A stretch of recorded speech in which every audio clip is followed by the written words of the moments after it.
So, uh, there's almost things that are.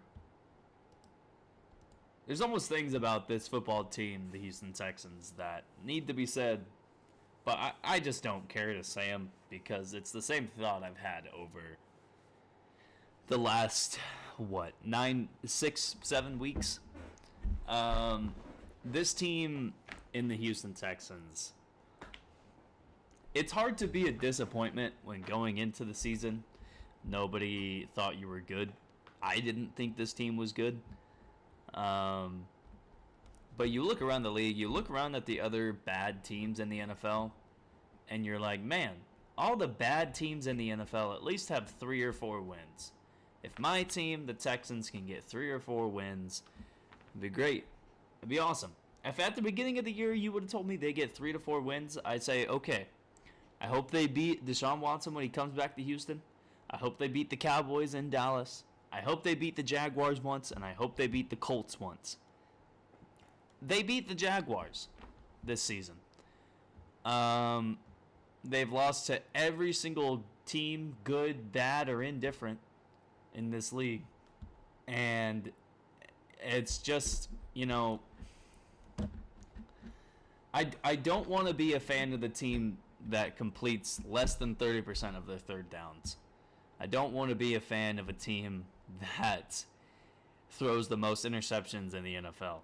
I don't want to be a fan of the team who decides that the best chance for them to move the ball on the ground is not to give the ball to their rookie running back and Dameon Pierce, who is one of the best rookie running backs in the NFL, one of the best young running backs in the NFL, period. I don't get why the decision isn't give him the ball. It's put backup quarterback Jeff Driscoll in the game, and that also takes hopeful future starting quarterback Davis Mills out of the game, who Davis Mills at this point is another topic of conversation for the fact that he has been not only bad this year, Davis Mills has been terrible. Davis Mills has sucked. It got to a point where Kyle Allen started 2 games. This team is just bad. At every stage of this team, outside of Dameon Pierce. Dameon Pierce is really good.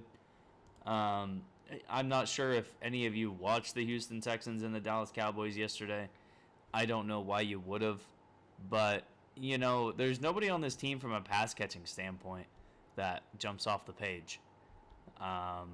There's been no tight end on this team since Owen Daniels. And Owen Daniels didn't play for this team for the last decade. For some reason, we have Dare Ogunbowale, who's been a fullback his entire life, and we transitioned him to a running back when we already have Pierce. We already have Rex Burkhead. We already have Troy Hairston. We signed Eno Benjamin. The defense at times doesn't make sense either with how certain guys play and certain guys don't. And with how certain guys just don't perform well. I could say that consistently the only guy I like watching on the defense is rookie Jalen Petrie. I hate watching Christian Kirksey. I hate the fact that he plays as much as he does.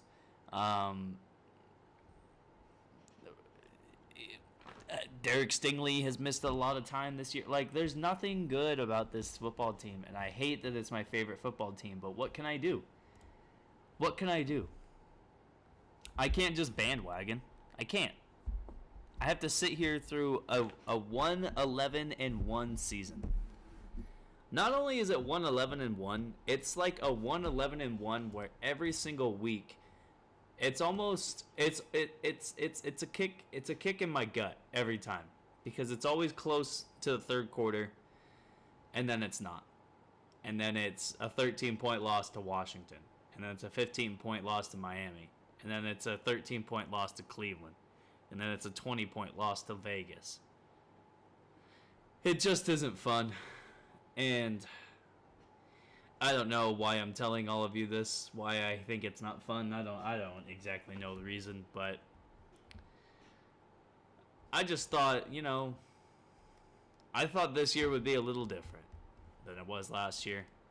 Last year was so bad. Last year was so bad. And it's just the fact of, like, this team wasn't expected to win. They were expected to have development. And it's not even that they had development. They just had young guys come in that were better than the old guys. Like, Jalen Petrie came in. He was better than everybody else in the safety position, like, from day one. Derek Stingley came in. He was the best cornerback on this team from day one. Dameon Pierce came in. He was the best running back on this team from day one. But, like, the offensive line, Kenyon Green had, like, a terrible whiff on a block yesterday that got Benjamin smacked in the backfield for like a 3-yard loss. Kenyon Green also got hurt at some point. The offensive line in general, like, I don't get what all the resources are going into it for. Between Laramie Tunsil's humongous contract, Titus Howard being drafted in the first round, Kenyon Green being drafted in the first round. I get it, the center and the right guard both are not good, but that can't just be the reason why this team struggles so bad on offense. 30th in points, 26th in passing yards, 28th in rushing yards. Like, even with a really good running back in Dameon Pierce, they run the ball less than every single team in the NFL besides 4 of them. So it's like, what am I really rooting for this team? Kaimi Fairbairn is a really good kicker. That's about all you can say about this team. Kaimi Fairbairn has made 92.3% of his field goals, 100% of his extra points. And Cameron Johnston is a decent punter as well. But that's like the only 2 things that you could ever say about this football team, is that their special teams, their kicker, and their punter are probably the best 2 players on the team from a consistency standpoint. There's nobody else on this team who performs at a consistent level. Not the quarterback, not even the running back. Dameon Pierce isn't to that point yet. He had a poor game a couple games ago against Cleveland. I think he had a pretty poor game against Miami as well. So yeah, there's my I hate my favorite NFL team video for you.